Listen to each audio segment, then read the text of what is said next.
Secara mengejutkan, Presiden mengundang 3 bakal calon presiden 2024 di Pilpres 2024 untuk makan siang bersama di Istana Merdeka, Jakarta. Dan hal ini baru terlihat pertama kali, saudara, sejak tahapan Pilpres dimulai.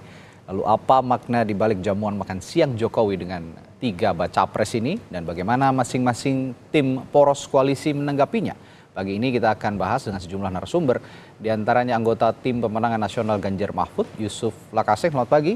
Selamat pagi, Mas. Bung Yusuf yang sudah hadir di studio.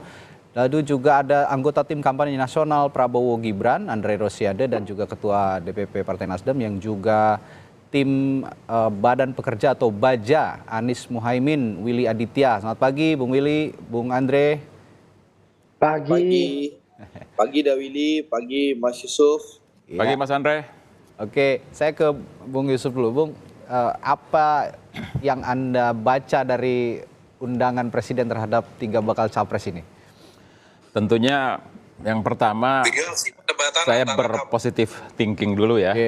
Bahwa Presiden itu kan kepala negara. Sudah seharusnya dalam kontestasi seperti ini, apalagi masa pemerintahan beliau kan sudah akan berakhir. Jadi harusnya memang berdiri di atas semua kontestan, ya, di atas semua kelompok politik, sehingga walaupun pertarungannya keras, ya, seru, tapi tetap dalam kerangka mencari yang terbaik, menjaga persatuan.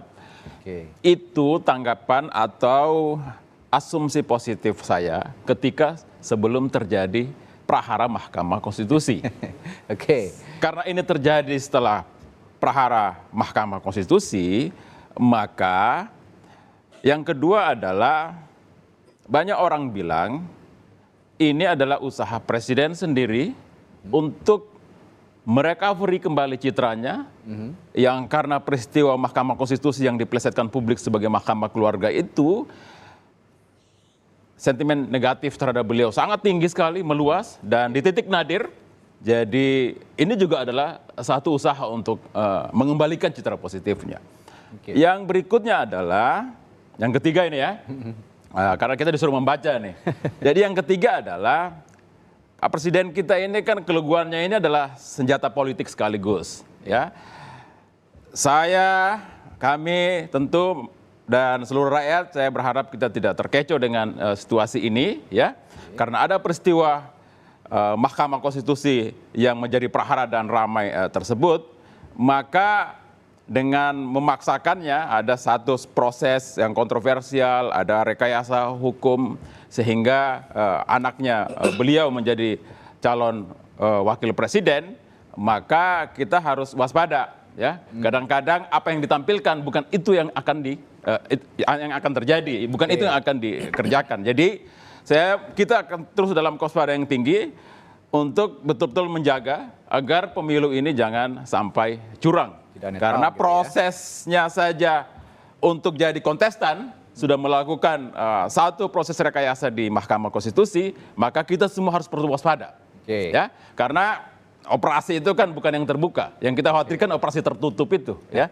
Mahkamah Konstitusi yang tidak dibawa rumpun eksekutif saja itu bisa disedemikian rupakan. Bagaimana kalau alat-alat negara yang memang dalam rumpun eksekutif dan dibawa oleh Presiden? Saya kira itu. Baik, Bung Andre, benar katanya jangan sampai terkecoh. Apa memang ini upaya untuk mengecoh publik soal netralitas ini, Bung Andre? Respons Anda? Ya, saya rasa pertemuan yang kemarin harus kita apresiasi, karena memang hampir seluruh tokoh mengapresiasi hal ini. Saya baca seluruh capres yang ada, Pak Prabowo, Mas Ganjar, dan juga Mas Anies sangat mendukung pertemuan ini dan mengapresiasi pertemuan ini. Bahkan juga tokoh-tokoh yang ada juga sangat mengapresiasi, para ketua umum partai, para pimpinan partai, Mbak Puan juga mengapresiasi ini.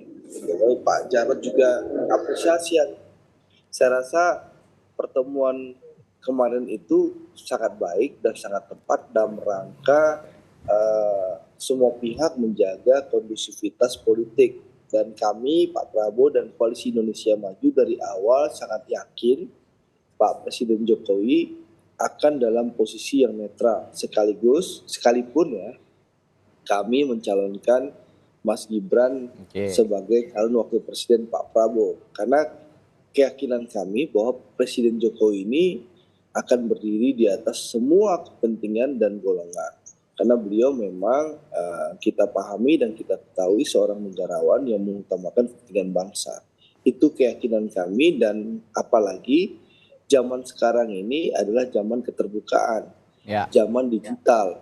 Kalau ada yang tidak netral, masyarakat bisa langsung melakukan pengawasan dan melakukan memviralkan. Sehingga saya rasa Presiden akan komit soal ini, apalagi sebelum pertemuan atau makan siang tadi kemarin itu, Presiden juga sudah mengumpulkan seluruh kepala daerah dan mengingatkan mereka secara tegas jangan melakukan keanehan dan macam-macam, dan harus menjaga kenetralan. Ini menunjukkan keseriusan Presiden untuk menjaga netralitas. Apalagi kami ya, pasangan Pak Prabowo, tentu kami sangat berharap hal ini bisa berjalan dengan netral, ya, apalagi dengan pengalaman pemilu sebelumnya, gitu loh.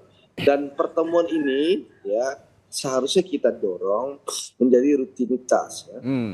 Kalau sekarang bisa bertemu, ya ke depan kita harapkan kalau bisa ada pertemuan sekali 2 minggu atau sekali 3 minggu. Untuk apa?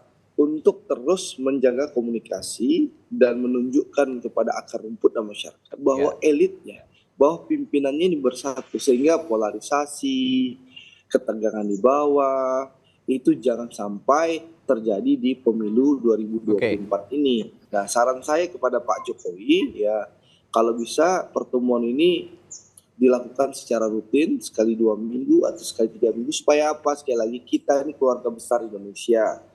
Jangan sampai karena pilihan yang berbeda, pilihan yang tidak sama, kita berbenturan di bawah. Dan dengan pertemuan ini harapannya akar rumput akan melihat bagaimana sejuknya dan kompaknya para pimpinan, sehingga di bawah pun juga akan sejuk. Sehingga 14 Februari 2024 nanti masyarakat akan datang ke TPS dengan riang dan gembira. Harapannya seperti itu. Jadi nggak ada makan siang kemarin itu anggapan bahwa upaya kecoh mengecoh itu nggak ada ya, Bung Andre, ya, kecoh mengecoh bahwa ini telah terjadi sebelumnya, ada peristiwa Mahkamah Konstitusi. Mungkin orang yang menyatakan kecoh mengecoh itu punya pengalaman melakukan pengecohan, gitu loh. Mungkin ya.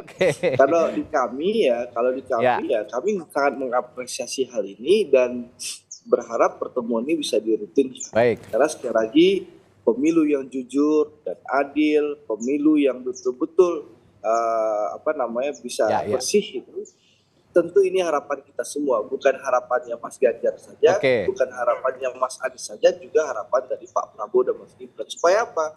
Sekali kita ingin mendapatkan pemimpin yang sangat legitimate, dan untuk itu tentu kita mendukung segala langkah Presiden untuk memastikan seluruh aparatur negara, perangkat negara itu berjalan netral, bukan hanya macam TNI dan Polri, ya, bukan hanya TNI, Polri dan ASN, termasuk intelijen negara pun harus dipastikan netral dan tidak aneh-aneh dalam dan pemilu. Usulannya Bung Andre ini perlu juga dipertimbangkan ini, kalau memang betul ada pertemuan rutin akan alangkah lebih baik begitu ya, pertemuan rutin 2 minggu sekali untuk menyatukan visi kebangsaan lah ya, kalau kita bicara kebangsaan. Misalnya kalau ada aparatur yang tidak netral, salah satu capres bisa menyampaikan langsung kepada Presiden, Pak, kami menemukan hal ini di lapangan. Tolong tindakannya, begitu loh, Pak. Baik.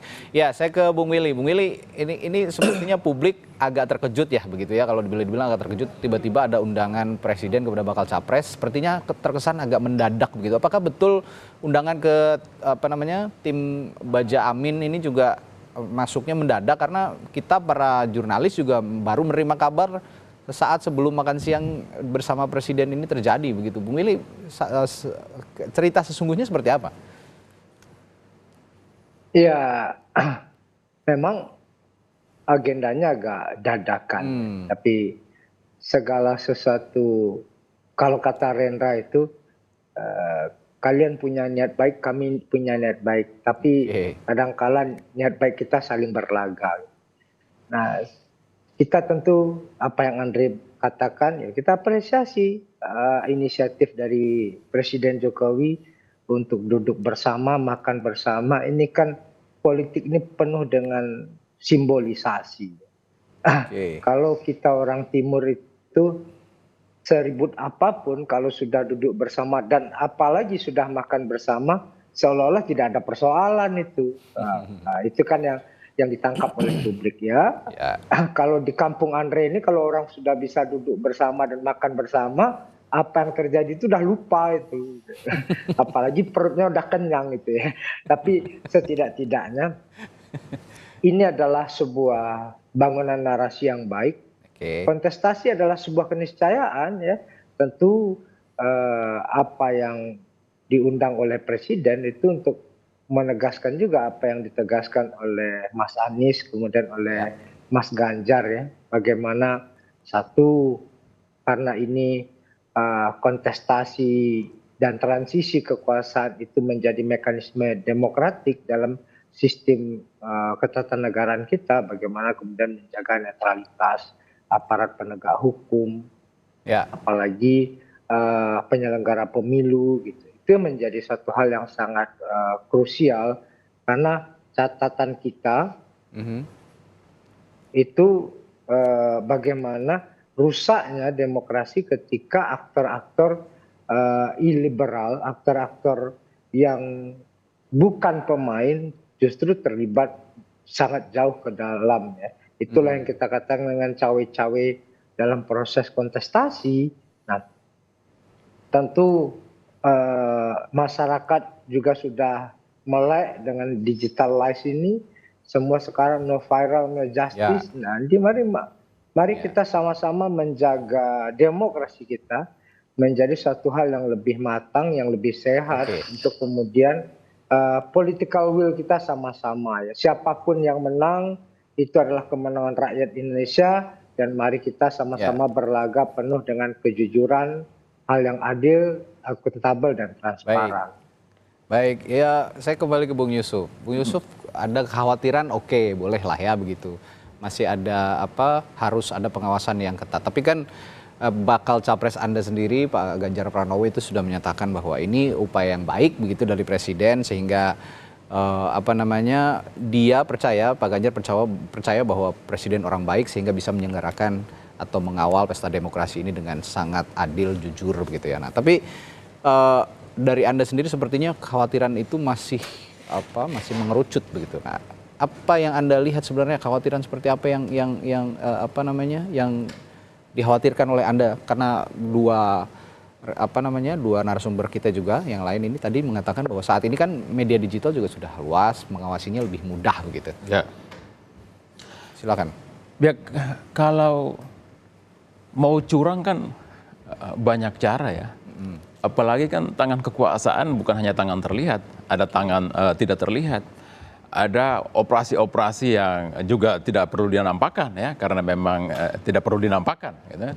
Karena itu akan mengundang reaksi publik ya. Tapi kita menjaga-jaga karena begini, Pak Presiden kita akhir-akhir ini kan seperti kata Pak Prabowo ya, pagi tempe sore tahu.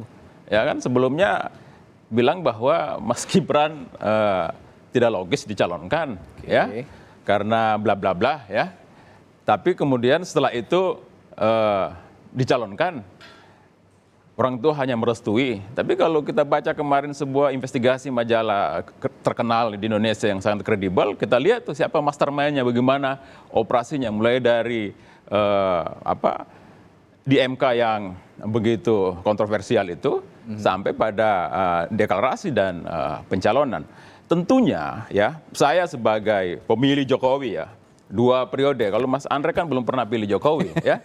Kali ini akan memilih tapi bukan memilih Jokowi, tapi memilih anaknya gitu ya. Nah, tentu kita menempatkan Jokowi ini sebelumnya sebagai negarawan ya. Tapi setelah peristiwa MK itu tidak bisa membohongi diri saya sendiri bahwa menurut saya Jokowi gagal sebagai negarawan ya. Dengan peristiwa yang terjadi ini dia tidak lebih hanya seorang politisi biasa saja yang juga kalau sudah lengser seperti ada wali kota yang lain, gubernur yang lain, ingin anaknya yang akan melanjutkan terah atau dinasti politiknya. Ya. Nggak ada masalah itu, tapi jangan hukum diterabas gitu ya. Itu yang menjadi masalah ya. gitu ya. Tentunya pertemuan kemarin saya apresiasi betul ya. Bahwa itu baik karena memang kepala negara harus berdiri atas semua kontestan kan, agar sejuk, agar guyup, biarlah kandidat yang bertengkar dan pertengkarannya itulah pertengkaran ide, pertengkaran gagasan, pertengkaran pikiran ya. Tapi masyarakat di bawah itu harus tentram, harus tetap menjaga kerukunan antar sesama warga sebagai anak bangsa Indonesia. Tentunya saya ingin itu, tapi lagi-lagi saya bilang setelah peristiwa MK ada kewaspadaan yang lain. Ya kan? Karena memang faktanya menunjukkan bahwa ya pagi tempe sore tahu gitu ya. Jadi itu yang tidak bisa disembunyikan. Kita kan harus jujur dengan fakta-fakta dan fakta-fakta itu yang memandu kita pada kesimpulan-kesimpulan itu. Ya, sepertinya di sini Bung Andre ada pemilih Jokowi yang kecewa begitu ya, Bung Yusuf ini. Nah, sepertinya juga narasi soal tidak demokratisnya proses pengusungan Gibran Rakabuming Raka sebagai bakal cawapres akan terus digaungkan oleh lawan-lawan politik Anda. Tapi saya akan meminta respons Anda bagaimana narasi-narasi ini kemudian bisa ditepis begitu dari kubu Anda. Saya akan tanyakan kepada Anda setelah jeda. Tetaplah bersama kami di Sapa Indonesia Pagi.